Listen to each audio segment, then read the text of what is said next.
Equator Studios offers some of the best tools for analyzing your site's data and actually converting that into usable material for you to export to whatever software you might be using. On the platform, there are a total of 10 tools for you to choose from in order to make those customizations. If you want to know more about fully utilizing these tools with your own custom site, be sure to check out the tutorial in the description of this video where we go exactly in depth on how to create your first project, how to establish a site, and how to start generating your very first set of data. With all that being said, let's go ahead and get right into things and head right into Equator Studios. Now this site may look familiar, that's because it's the site from our very last video, but I thought it was very useful in actually displaying the general topographic height data that we can actually utilize these tools for. Now to get started here, let's actually take a look at our very first tool, and this is the Annotation Tool. If we go over here to the top right and select the 2T icon, this activates the Annotation Tool. And we can actually use this to highlight certain areas within our site.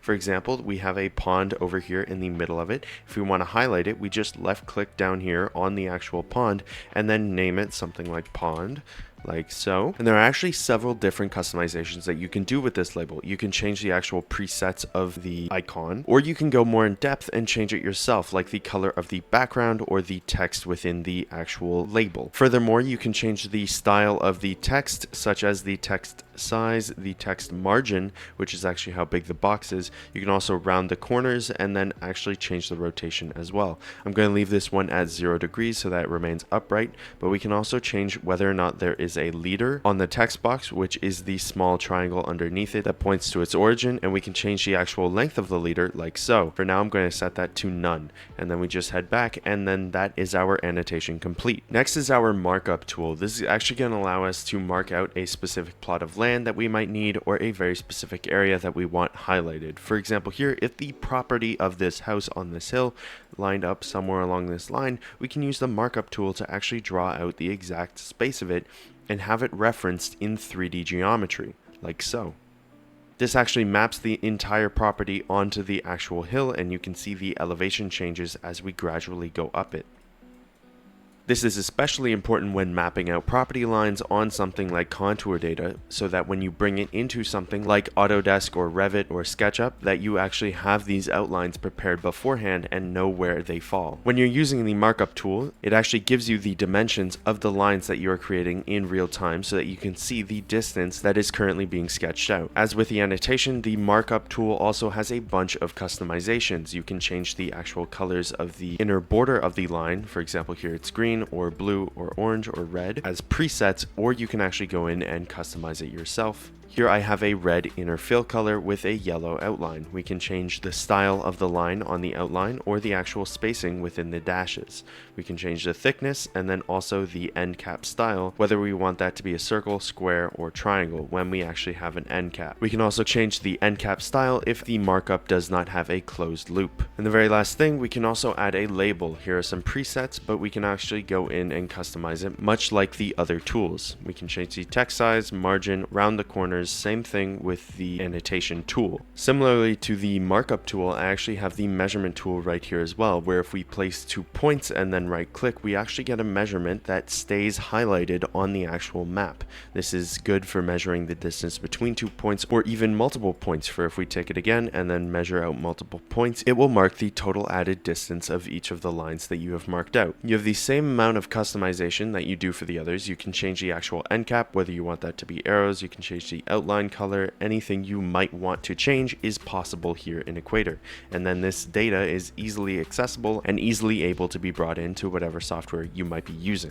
Now on to perhaps one of my favorite tools. We have the cross-section tool. This allows you to take a cross-section of the landscape and map out the actual point cloud data on that landscape. So if we take this cross-section of this section right here, click that and then right click, this will start generating the actual cross-sectional data of the point clouds. And we can see here the point clouds get a bit higher when there's actually tree elevation, but you can still see the forest floor at the very bottom and the gradual elevation of the hill from a cross-sectional view. And we can actually see the trees up at the very top of the hill as well. What's so great about the cross-section tool is that you can close this data and reopen it at any time. You can customize the actual label on your site and reopen it in the cross cross-sectional graph when you need access to it.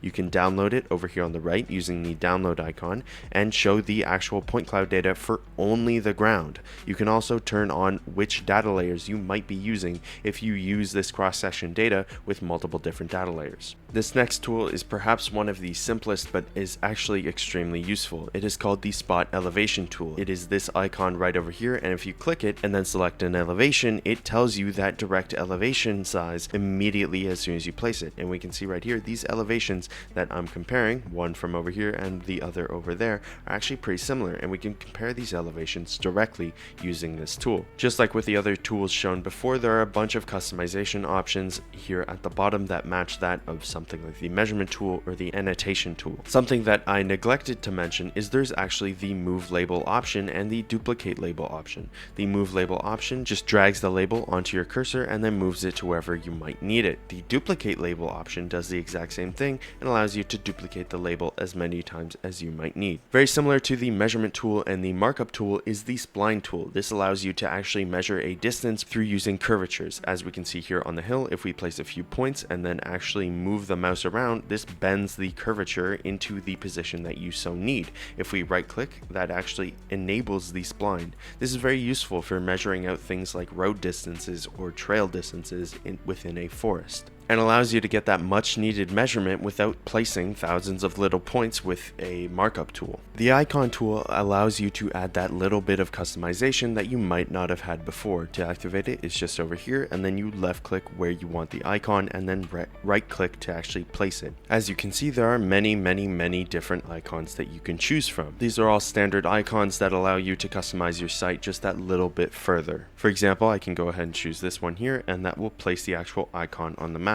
If I want to enlarge it, I just change the size over here and then the rotation if I want to change that itself. You can also edit the individual coordinates of the icon, moving it to wherever you might need, or the elevation itself. You can also change the color of it up here at the top as well. The Polyline tool is very similar to the Markup tool, however, it allows you to get the measurements of each individual segment that you place. For example, if I go over here and select the Polyline tool down here at the bottom, I place my first point, second point, third point, and fourth point there, and then right click to establish all of them. I can see the individual distances for each point and also the angles that they fall at. This allows for a lot of customization in data keeping and site analysis. We can also go in and edit each individual attribute as we can for each of the other tools. This next tool is called the Image Tool. This allows you to import an image directly into Equator Studios and place it down. For example, here I have an image of a forest that I can then left click to place down at the very top here, and this actually shows up directly on your site. Much like the other ones, you can change the image, you can change the size of it, or the margins, or the actual bevels of the outline. You can also change the leader line, much like the Annotation Tool that we talked about earlier, and also the color of the background, providing that extra level of real-world imagery that you can add to your site. This can be really useful for giving previews for certain areas that you might be mapping out on your actual data set. And saving the best for last, we have the Cutaway Tool, which, I'm sorry to the cross-section tool, is probably my most favorite. If we take the 3D Cutaway Tool and actually map out the outline of the cutaway that we want to make, we can actually see what this tool is all about and how it can be used. Over here, I'm just going to draw out our entire plot of land, and there we go. We've isolated this entire contour data into this small slice of land. If we turn off everything else here, we can see the cutaway isolated in all of its glory. And then on top of this, you can add data from each individual tool and map it onto your site so that it is completely isolated and a completely fleshed out product. Much like the other tools, there's a lot of individual customization to be had here. If we click on it and see here, there's the enable option there where you can turn the actual cutaway off or on. You can also customize the edges or the edge color, including the floor elevation down here and the actual height data underneath. If you want to customize the background, you have that option as well, whether you want the presets provided by Equator or choose a solid background to make an easy export. The options are essentially endless to the amount of customization that you can add here. And that was the introduction to each of the tools that you can use in the Equator Studios platform to customize your site data. If this tutorial was something that you enjoyed, please be sure to stay subscribed and notified for when we next upload. If If you want to know more about the Equator Studios platform and know how to create your very first site, project, or generate LiDAR data as a whole, please check out the video located in the description where we go in depth on all of those topics. Take care.